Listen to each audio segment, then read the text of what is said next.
Hello good evening students, a very warm welcome to the channel KGS. आप सभी का बहुत बहुत हार्दिक स्वागत आपके अपने चैनल केजीएस में। कैसे हैं माय डियर स्टूडेंट्स? सभी आइए पहले तो। हाँ जी, हुसैन जी क्या हाल चाल है? गाइज, जैसा कि अभी आप यहाँ थंबनेल में मेरे पीछे देख रहे थे कि हमने लगाया था बीटीएससी में आईटीआई वालों के लिए सुनहरा मौका।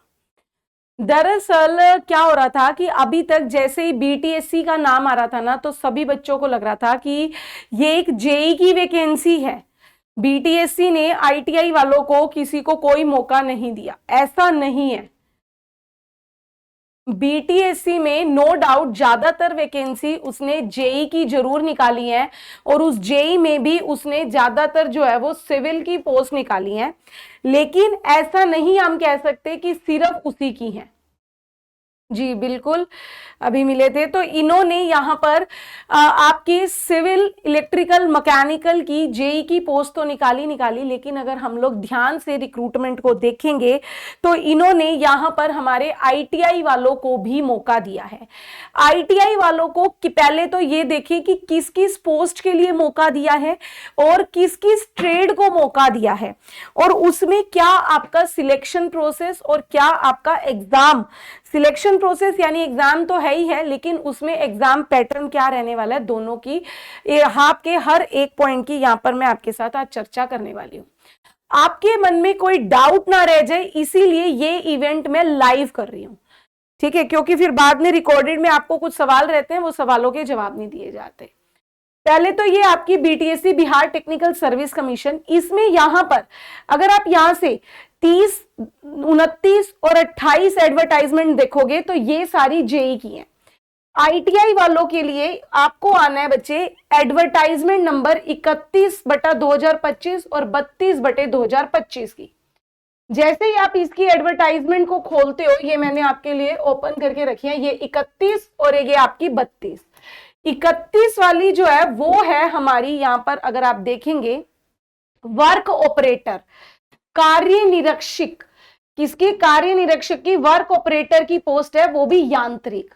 अगर आप यहां देखिए मैकेनिकल वाले उसने बोला हुआ है, हालांकि यही एक पोस्ट है जिसमें आईटीआई की इलेक्ट्रीशियन, फिटर, मशीनिस्ट, वायरमैन चारों पोस्ट अलाउड है, ठीक है?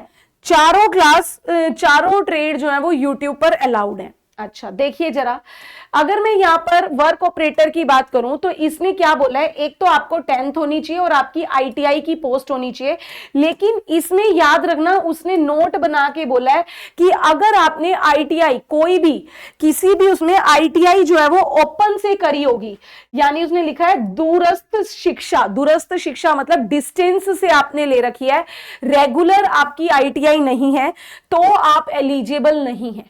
पहली बात, ठीक है? आपकी आईटीआई जो है वो फुल टाइम की होनी चाहिए। हाँ जी अमृता, ठीक है? एक तो आईटीआई आपको फुल टाइम की करनी है, ये बहुत जरूरी है। ओके, फिर दूसरा, इसमें कितनी पोस्ट है, नंबर ऑफ पोस्ट देख के दिल खुश हो जाता है। टोटल इसने 493 प्लस 165, तो अच्छी खासी नंबर ऑफ वैकेंसी आपकी आती है।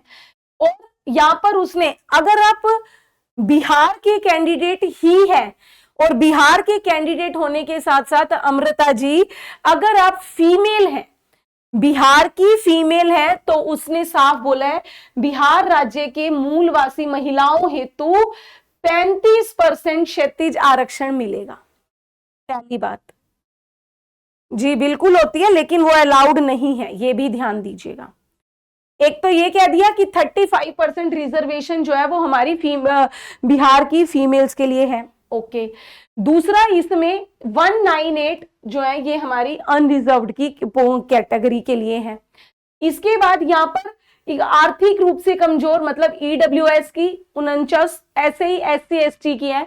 याद रखिएगा अगर आप बिहार के हैं तो आपके लिए कैटेगरी का फायदा है, लेकिन अगर आप बिहार के नहीं है, किसी अन्य राज्य के हैं और आपके पास कैटेगरी है, तो आप लेकिन कैटेगरी का फायदा नहीं ले सकते, आप इस अनरिजर्व्ड में ही फाइट करेंगे, ठीक है? अच्छा, एज की बात करूं तो एज आपके लिए कम नहीं है, 18 साल कम से कम होनी चाहिए और मैक्सिमम 37 साल।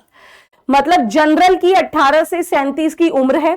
अच्छा, और आईटीआई, ये ध्यान देना भाई, ये जो आपकी कार्य निरीक्षक की पोस्ट है इसमें आईटीआई आपकी, ये बोला है उसने, मशीनिस्ट, फिटर, वायरमैन, इलेक्ट्रीशियन, चारों में से किसी में भी हो चलेगा। ठीक है, सिलेबस भी बता रही हूं, बिल्कुल बता रही हूं, चारों में से कोई भी ट्रेड हो चलेगा। अच्छा, अब इसके बाद इसने यहां पर कि फॉर्म भरे कब से कब तक जाने हैं मैडम, ये कह रहे फॉर्म आप भरेंगे 12 दिसंबर से 12 जनवरी तक। ठीक है जी, 12 दिसंबर से 12 जनवरी। ओके, मतलब अब फॉर्म भरने की प्रक्रिया शुरू हो चुकी है, भरिए। ओके, फिर इसके बाद उसने यहां पर क्या बोला है, एक चीज देखिएगा, यहां पर साफ साफ कह रहा है आरक्षण ऑनलाइन आवेदन के इंगित कॉलम में अगर आपने आरक्षण वहां पर रिजर्वेशन का फॉर्म भरते टाइम पे रिजर्वेशन का आपका पॉइंट है, अगर आपने वो फिल नहीं किया, अगर आपने रिजर्वेशन का पॉइंट फिल नहीं किया तो आप अलाउड नहीं होंगे, ये भी बात बोल रहा है। ठीक है, अच्छा, फिर इसके बाद आपको जो बिहार के कैंडिडेट्स हैं और कैटेगरी का फायदा ले रहे हैं तो आपको ये सारे अपने डोमिसाइल भी देना होगा, कैटेगरी का फायदा, कैटेगरी का प्रमाण पत्र भी देना होगा, ये याद रखिएगा। इसके बाद यहां पर जो मेन पॉइंट है कि बच्चा पूछ रहा है एक कि मैडम एग्जाम सेंटर कहां मिलेगा, एग्जाम सेंटर आपको बिहार में ही जाना होगा। ठीक है, बिहार के ही किसी राज्य में आपका एग्जाम सेंटर ये पड़ेगा। ठीक है जी। अच्छा, अब इसके बाद यहां पर जो बच्चों के दिमाग में मेन रहता है कि मैडम पेपर का क्या सिलेक्शन प्रोसेस वगैरह कैसे होगा। फॉर्म ज्यादा महंगा भी नहीं है, 100 रुपए का फॉर्म है बस। ठीक है, 100 रुपए का फॉर्म है, ज्यादा महंगा फॉर्म भी नहीं है। इसके बाद सिलेक्शन, ये मोस्ट इंपॉर्टेंट है कि चयन की प्रक्रिया कैसी होगी। अगर मैं सिलेक्शन बोलूं तो उसने क्या बोला है कि भाई मैं सिंपल एक सीबीटी लूंगा बस, एक कंप्यूटर बेस्ड टेस्ट, बताया ना अभी एमडी अभी बताया ना बिहार में ही है, टेस्ट भी करा दीजिए कि टेस्ट आपका बिहार में ही होगा। पेपर कहां होगा, आपका सीबीटी है, 100 नंबर का होगा, ये याद रखिएगा, 100 नंबर का होगा, 2 घंटे का होगा। ठीक है, 100 नंबर का है, उसने बोला भी है 2 घंटे, टाइम तो बहुत है भाई, हाँ 2 घंटे का है। और अब इसमें पैटर्न क्या रहेगा, 100 क्वेश्चन किस किस सब्जेक्ट से पूछे जाएंगे, ये इंपॉर्टेंट है। अगर इसकी बात करूं, यहां पर थोड़ा सा हमारे इलेक्ट्रीशियन वाले फंस सकते हैं, इलेक्ट्रीशियन वाले फंस सकते हैं। वो कैसे, क्योंकि उसने यहां पर क्या बोला है कि मैं यहां पर आपसे क्या क्या पूछूंगा, ये देखिएगा। इसने बोला इस 100 में से 15 नंबर तो मशीनिस्ट ट्रेड के होंगे, 15 मशीनिस्ट ट्रेड के होंगे, 15 फिटर के होंगे, 15 वायरमैन के होंगे और 15 इलेक्ट्रीशियन के। देखो इलेक्ट्रीशियन वाले ये 15 तो कर लेंगे, वायरमैन वाले भी 15 हो जाते हैं क्योंकि इन दोनों का सिलेबस लगभग सेम होता है। ठीक है, थोड़ी सी दिक्कत फंसेगी आपको ये 15 फिटर और मशीनिस्ट, हालांकि मुश्किल नहीं है, आसान आसान क्वेश्चन ही रहते हैं। आपको ये 15 कितने 60 हो गए। इसके बाद 20 क्वेश्चन जो है वो आपके मैथ के रहेंगे। ठीक है, 20 क्वेश्चन जो है वो आपके कौन से, मैथ के रहेंगे, ये चीज भी याद रखिएगा। फिर उसके बाद 20 क्वेश्चन उसने कहा है सामान्य ज्ञान के, सामान्य ज्ञान जीके। इस सामान्य ज्ञान में आपका यहां पर जीके में आपकी जो बिहार की भी थोड़ी सी जीके है वो भी पूछी जाती है और आपकी पूरी इंडिया की तो है ही है। ठीक है, अच्छा, सभी पे फर्क पड़ेगा। फिर इसके बाद बच्चा पूछा था नेगेटिव मार्किंग है या नहीं, जी हाँ बिल्कुल है। यहां पर आइए, नेगेटिव मार्किंग भी है, प्रत्येक गलत हेतु 0.25 यानी 1/4 की नेगेटिव मार्किंग है।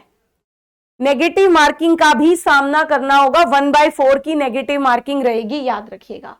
फिर इसके बाद नॉर्मलाइजेशन भी किया जाएगा, ये भी याद रखिए, नॉर्मलाइजेशन भी रहेगा। यहाँ पे ये सारे मेन पॉइंट्स थे जो आपको मुझे इसके बताने थे। यहां पर एक चीज और बता दूं, जब आप अपना फॉर्म फिल करेंगे तो आपको अपनी जो भी 10th का मार्कशीट ITI कंप्लीट हुई या फिर मेरे पास एक बच्चे का डाउट आ रहा था कि मैडम मेरे पास यहाँ पर ITI कंप्लीट नहीं है तो लेकिन मतलब रिजल्ट आ चुका है इसी मई जून में, लेकिन अभी जो ITI का सर्टिफिकेट है वो नहीं आया, तो कोई बात नहीं, आप अभी जो आपके पास फाइनल ईयर का रिजल्ट है, प्रोविजनल जिसे कहा जाता है, वो आप अटैच करके फॉर्म भर सकते हैं। फॉर्म में कोई समस्या नहीं है, आप भरिएगा। ठीक है, ये बात तो रही भाई हमारी, ये जो मैंने डिटेल आपको दी ये सारी जानकारी थी किसके लिए, हमारे वर्क ऑपरेटर की। ठीक है, कार्य निरीक्षक की थी। लेकिन अब यहां पर एक और पोस्ट भी निकली है, अगर आप यहां पर देखेंगे ये वाली पंप ऑपरेटर, ये एक पोस्ट है पंप ऑपरेटर, एडवर्टाइजमेंट 32/2025 की, 32/2025। इस वाले की अगर मैं बात करूं, इसमें इलेक्ट्रीशियन अलाउड नहीं है, तो आप जब फॉर्म भरे ना तो अपनी कैटेगरी को जरूर मद्देनजर रखिएगा।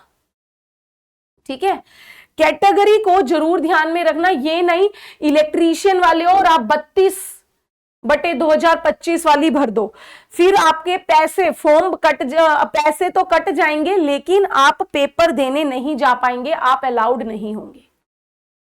ठीक है, ये बात क्लियर हो गई। तो अब 32/2025 वाली कैटेगरी की बात करूं, पंप ऑपरेटर, इसमें जो है 10th के साथ साथ उसने सिर्फ और सिर्फ मशीनिस्ट और फिटर ट्रेड बोला है। ठीक है, इसमें जो चाहिए वो सिर्फ और सिर्फ आपकी मशीनिस्ट और फिटर ट्रेड चाहिए, इसमें भी डिस्टेंस लर्निंग अलाउड नहीं है। इसमें जो टोटल पोस्ट उसने बोली है आपकी, यहां पर भी बाकी सब सेम है कि 35% रिजर्वेशन रहेगी महिलाओं की, बिहार की महिलाओं की, और 191 और 62 इस तरीके से टोटल पोस्ट निकालता है। ठीक है, ये सिर्फ और सिर्फ हमारे मशीनिस्ट और मशीनिस्ट और फिटर वालों के लिए है, याद रखिएगा। इसमें भी बाकी सब सेम है, 18 से 37 साल की में आपकी जनरल की एज है, और इसमें आपकी यहां पर जो मेन आपका डिफरेंस आता है वो पेपर में जो सिलेक्शन प्रोसेस है, हालांकि इनका भी 2 घंटे का पेपर 100 नंबर का ही होगा, इसमें भी आपकी 1/4 की नेगेटिव मार्किंग रहेगी, लेकिन इसमें जो आपका सिलेबस है ना उसमें इसने चेंज कर दिया है। जैसे अभी आप 15-15 नंबर ले रहे थे, 15-15 यहां पर डबल कर दिया कि 30 क्वेश्चन मशीनिस्ट के, 30 क्वेश्चन फिटर के, 30 क्वेश्चन किसके, मशीनिस्ट के रहेंगे, और 30 क्वेश्चन आपके फिटर के, 20 क्वेश्चन मैथ के, और 20 क्वेश्चन आपके सामान्य ज्ञान से संबंधित होंगे। मैथ और जीके वही का वही है, सिर्फ फर्क आ गया कि इलेक्ट्रीशियन और वायरमैन हट जाएगी बस।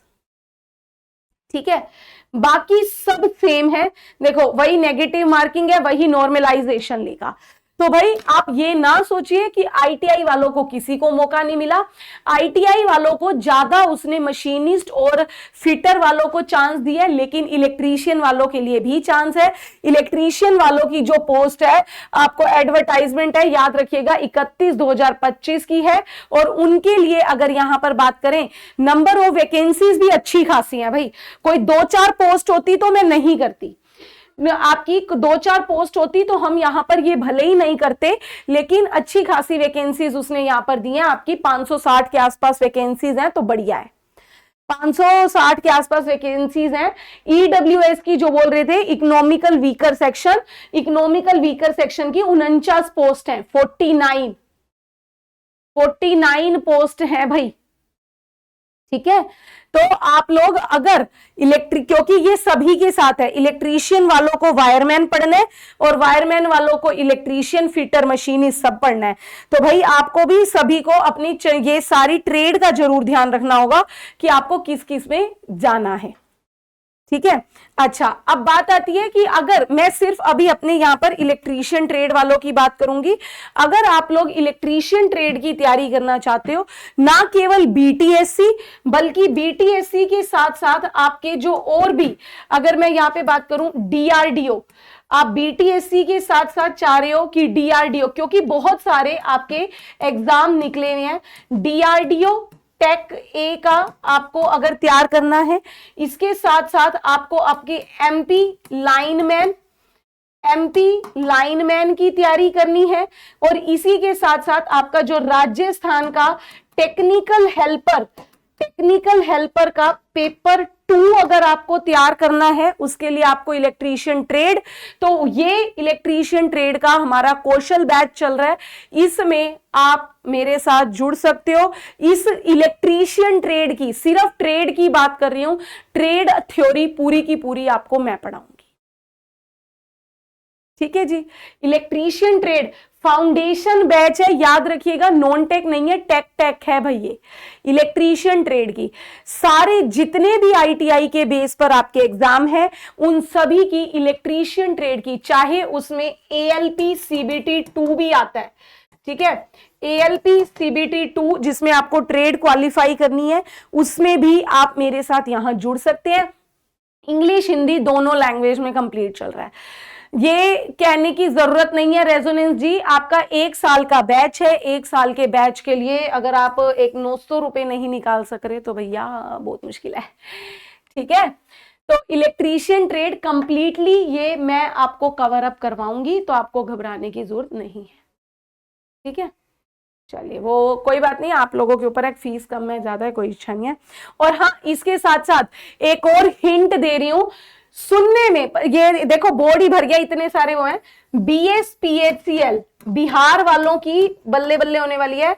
बीएसपीएचसीएल की लार्ज नंबर ऑफ वैकेंसी दोबारा सुनने में आ रही है। बीएसपीएचसीएल की न्यू वैकेंसी की आपकी टेक्निकल हेल्पर की, टेक्नीशियन ग्रेड की TG3 की ही फिर से वैकेंसी आ रही है। फिर भाई आपको उतना ज्यादा समय नहीं मिलेगा जितना पिछली बार मिला था, तो अब आप लोग वापिस से अपनी अगर बीएसपीएचसीएल TG3 की भी तैयारी करनी है, ट्रेड को मजबूत करना है, तो इस बैच से आप लोग जुड़ सकते हैं। सिलेबस मैंने बता दिया है, आपके जनरल क्वेश्चन ही 15-15 सबके रहेंगे, पूरी ट्रेड तैयार करनी है, क्योंकि एमडीजी उसने बोला है कि आईटीआई के आधार पर आईटीआई का पूरा सिलेबस उसने मद्देनजर रखा है। नहीं जी, यही बैच है सुधांशु जी, ठीक है। तो आई होप आपको आपकी इस वैकेंसी के रिगार्डिंग जितनी भी जानकारी चाहिए थी वो भी मिल गई, और आप लोगों को अगर आपके जितने भी बाकी और आईटीआई एग्जाम्स हैं, जैसे मैंने बताया इतने सारे जिनकी वैकेंसीज अभी ओपन में चली हुई हैं, तैयारी करनी है, कैसे करनी है, ये देखिए, ये हुसैन जी हमारे बैच के ही बच्चे हैं, बच्चा खुद से ही बता रहा है कि कैसा हम पढ़ाते हैं। तो आप मेरे पे विश्वास ना रखें तो आप अपने बच्चों से ही सुन सकते हैं कि कैसा मैडम पढ़ाती है, क्या है क्या नहीं। तो जिसको रहे कि अभी भी इसमें हमने 4 चैप्टर कवर कर लिए हैं, अभी आप लोग नहीं जुड़े हैं, अभी भी कवर कर सकते हैं, जुड़ जाइए बैच से। बाद में वैकेंसी बीएसपीएचसीएल की आने के बाद जुड़ोगे, एमपी लाइनमैन आने के बाद जुड़ोगे, तो फिर आपको दिक्कत होगी। ये एक छोटी सी जानकारी आपके साथ साझा करनी थी, कर दी। अगर अभी भी आपका कोई डाउट बचता है तो इसी सेशन के नीचे आप मेरे से ऑफलाइन कमेंट करके पूछ सकते हैं। तो जो स्टूडेंट एलिजिबल हो जरूर फॉर्म भरिएगा। तब तक अपना ध्यान रखिए और याद रखिए, डेली 3:30 बजे केजीएस इंजीनियर्स जेईई चैनल पर इलेक्ट्रिकल वालों के लिए फ्री यूट्यूब क्लास चलती है क्वेश्चन प्रैक्टिस की, तो आप लोग उसमें भी मेरे साथ जुड़ सकते हैं, ठीक है। मैं ही लेती हूँ यूट्यूब पर 3:30 बजे daily KGS engineers JEE channel पर। तब तक अपना ध्यान रखिए guys, thank you very much.